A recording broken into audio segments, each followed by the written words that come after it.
Welcome back, ladies and gentlemen, boys and girls, to another session with Mr. Smith. It's been a while since your humble servant, hopefully always humble. It's been a while since I've been posting stuff. I had some funerals to go to and just things got a little chaotic, hectic, but I'm back and I wanted to continue my series on TV as psychological warfare. I wanted to look at Seinfeld. I'm probably going to do a couple other Seinfelds.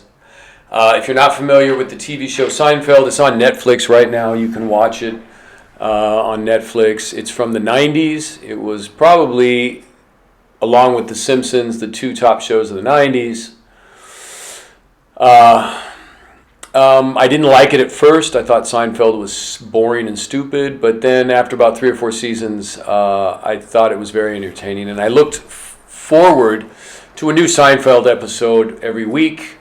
And of course, Seinfeld was on Thursday nights, which, along with Sunday nights, is the top where they put all the top shows, the most popular shows, because Thursday night and Sunday night are the most popular TV watching nights.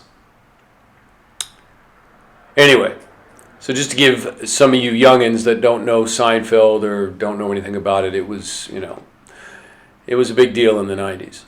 It was what they called a water cooler show, right? You would talk about it the next day at your work with your coworkers around the water cooler while you're getting a sip of water. Anyway, excuse me. Had a chocolate chip cookie. It's kind of coming back a little bit. Ew. Anyway, I wanted to look at... So there's an episode where the main female character, the woman that you see on the screen there, her name in the show is Elaine Bennis. I wanted to take a look at her for a second. Now, I was told by some people who do research into transgender folks.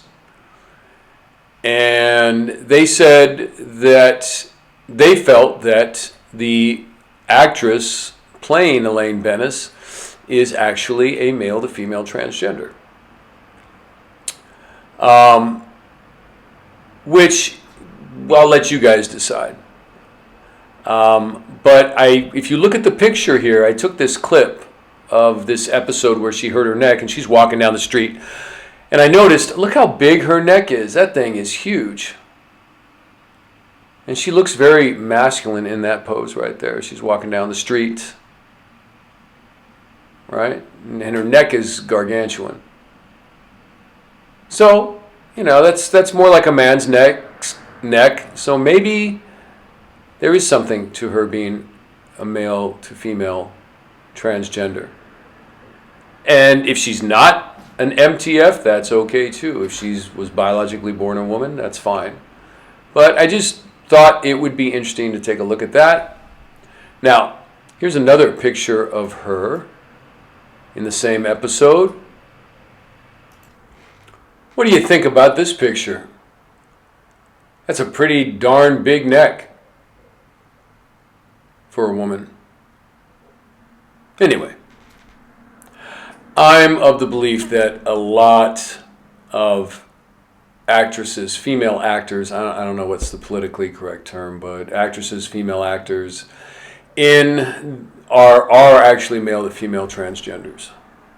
That a lot of them are. So it wouldn't surprise me if, that's her name. The actress here is Julia Louis-Dreyfus. It wouldn't surprise me if she is an MTF, and that's okay. However, that would be deceptive now, wouldn't it?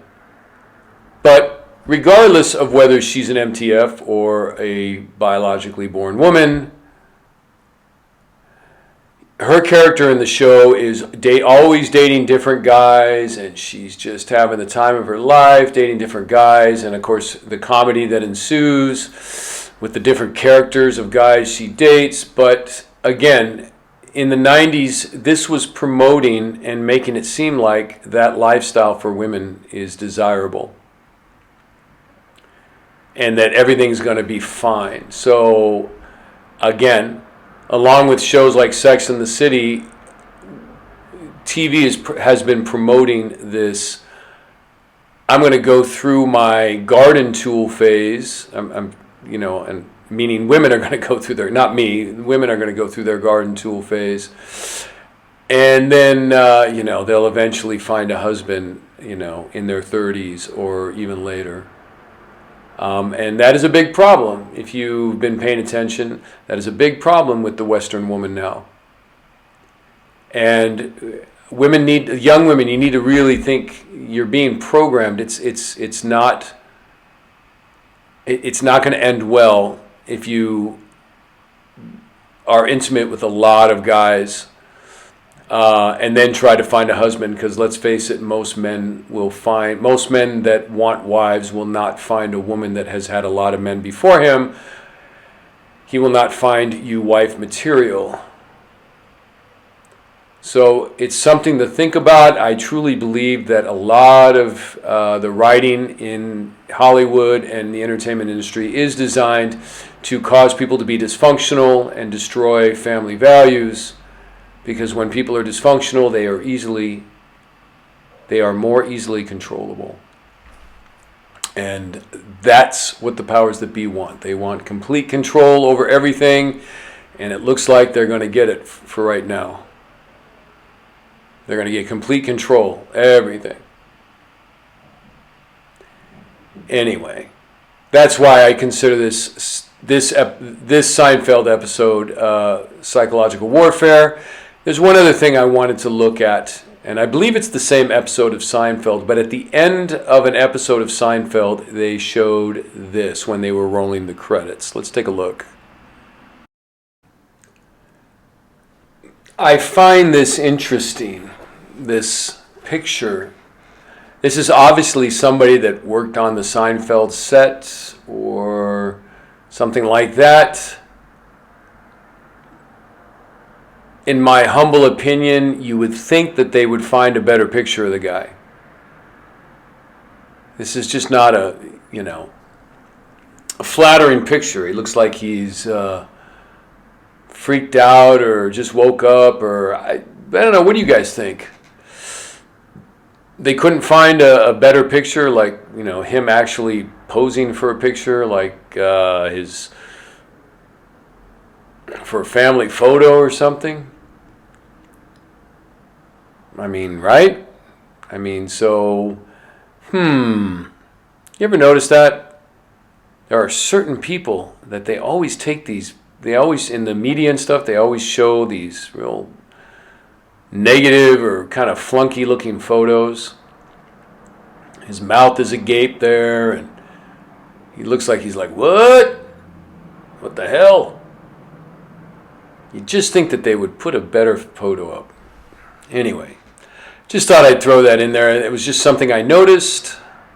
Just thought I'd bring it to your attention. Anyway, that's it for this one.